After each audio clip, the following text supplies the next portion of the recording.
I need more one. I don't. Oh gosh. Hi, BookTube.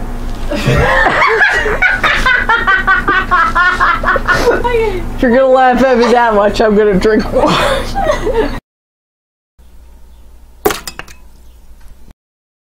Hi, BookTube.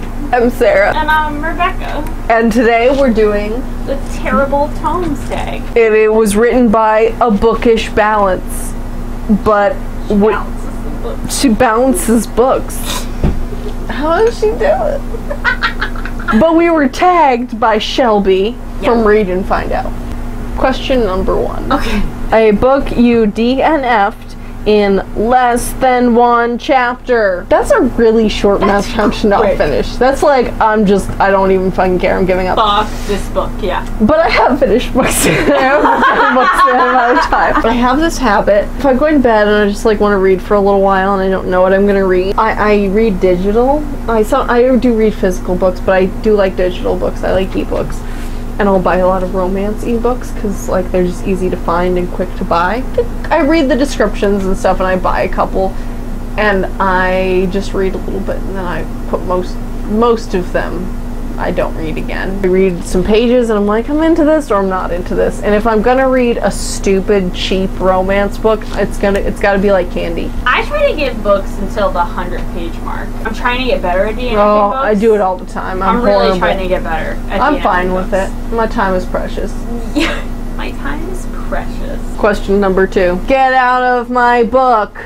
Name a main character you can't stand. I don't like have a particular one for this. I do read a lot of romance, and reading more romance, and like I said, I pick them up quick, I decide whether or not I want to read it, and I put them down. I'll just mention one really quick where I thought the books were good and it was decent, but the main character was still like a weak point, and that to me was the Sookie Stackhouse series, the True Blood series.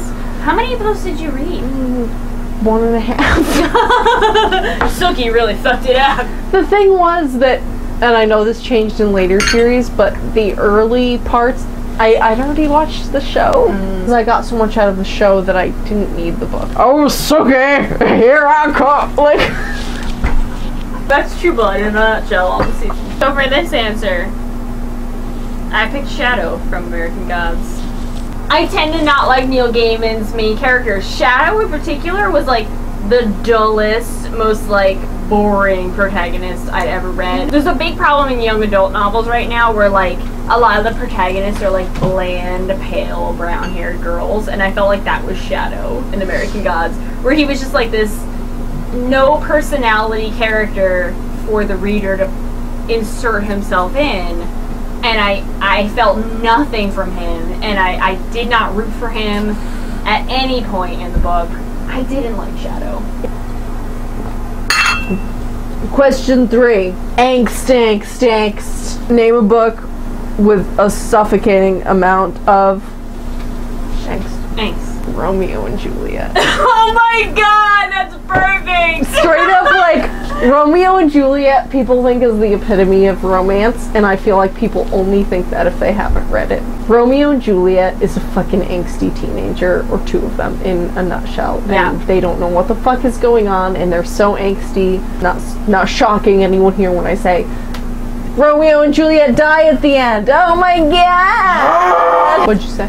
This book's pretty popular on BookTube, or just on Goodreads, and it's The Strange and Beautiful Sorrows of Ava Lavender. This book was so full of angst. I DNF'd this book halfway through, and I feel kind of bad because Sam from Thoughts on Tomes recommended this book, and I love her, and she loves this book, and I fucking could not finish this book. Ava Lavender, by the way, is born like almost halfway through the book, and it's supposed to be about her.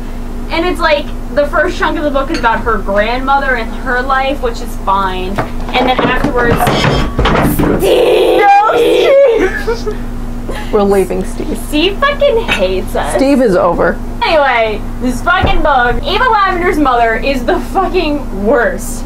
She, like, fucks her high school sweetheart after he, like, okay, so he goes to college and, like, comes back and he's like, I have a new girlfriend. It's like, oh my god, my high school sweetheart went to college and came back with a new girl. I'm so shocked.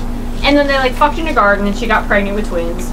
and like that's who the book is supposed to be about. And then she sits in her house for like decades, I think, and waits for him to come back and like be with her. And I like, am I supposed to be rooting for her? It twice did the trope of a girl has sex one time and gets pregnant, which I hate that trope. It's so done with it. Like a year from now. Oh my god, there's nothing left. What did you do? Sarah. Put more wine in it. I don't know. Question number 4. Once Upon a Time, the End. Name a terribly written book. I'm gonna go with the Sweep series. The first book is called The Book of Shadows. I read it when I was young, so naturally I thought it was really good. And I was like, cool, it's about witches, it's awesome.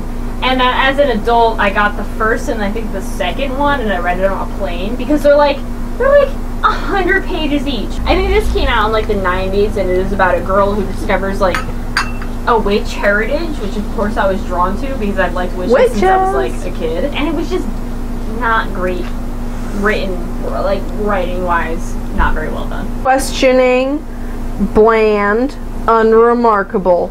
Name a book with lots of characters which take away from the enjoyment of the book. I went with the Ugly series by Scott Westerfeld. That's popular. It's a very popular series. The cast of characters was not super interesting to me personally, but I still read the whole series and I didn't give a shit.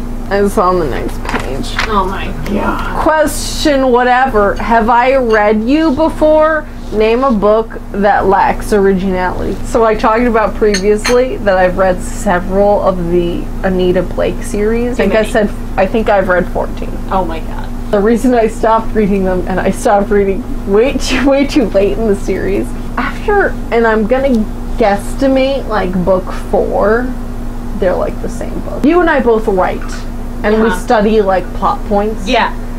But still, when I read, I don't think like, oh, this is the main climax of like Act 3. Like, but these Anita Blake books, by like 4 or 5 at minimum, they're mirror images of each other, and they're like the same thing. Question 7. Look what you made me do. Name a useless antagonist. I love this series so much, but I picked Queen Lavanna from the Cinder series. So good.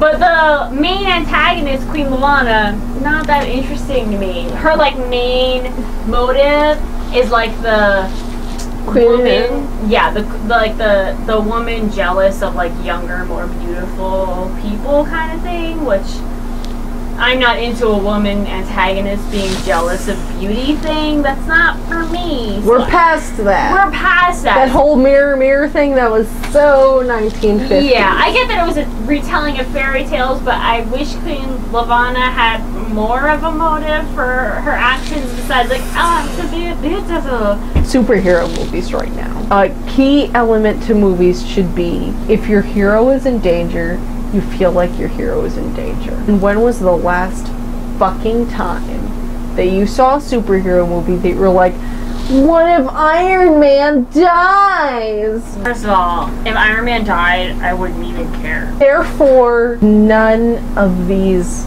recent villains have been successful to me. That's a good point. Question number 8. What are we talking about again?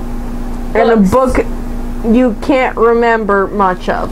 Okay. Recent book you can't remember much. I'm so like awkward right now. You're so cute. It's fine. I can't believe we found 2 dudes who would marry us. You know what? I can. We're magical. That's true. You're so lucky. Yeah. Mark and John are like the luckiest. They're the luckiest people ever. They're so lucky because I'm a fucking delight. So am I. You are a delight. We're great. Yeah.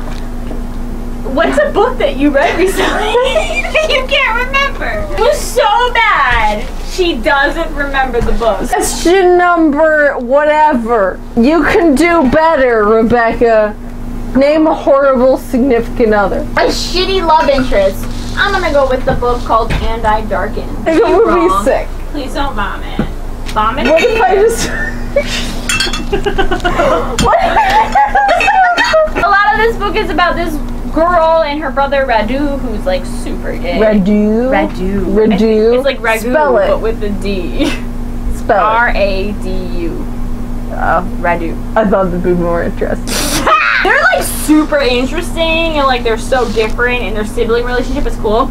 And then both of them are in a love triangle with the same guy who's like the most boring motherfucker I've ever read in my life. I hate when like love is based around like this man's just handsome, so I love him, and there's nothing to him. I think his name is like Mehmed or something. Mehmed? Mehmed.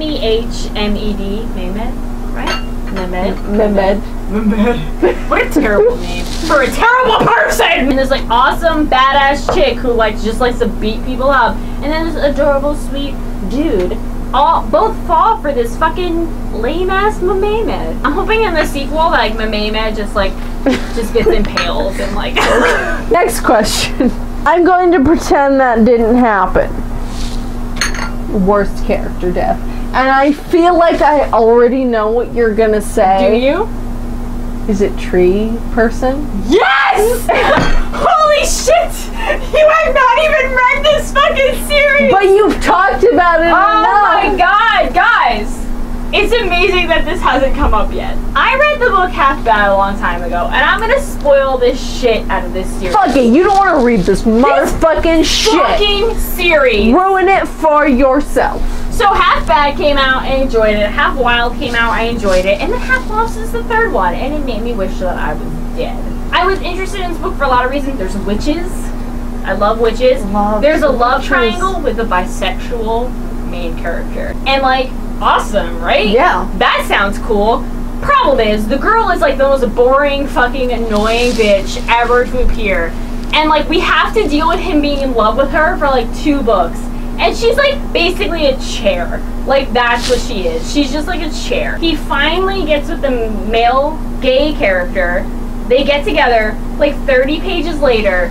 After the main bad guy is dead, the author kills the gay love interest.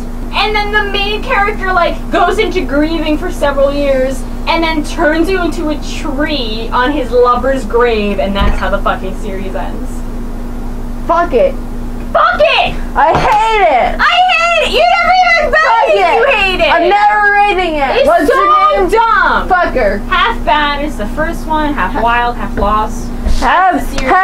Fuck it. Fuck it. Fuck it! You know when you think you're over something and then like a year passes and you're like, wow, I'm still mad about this. 11. Open. Rushed. Doesn't even make sense. Name an ending you didn't like. I think we agree on this. There's a book we both love, but both just didn't get the fucking ending. And that's Night Circus. A Night Circus. It was a fantastic fucking book. Good! And the ending was just like, oh, I guess that's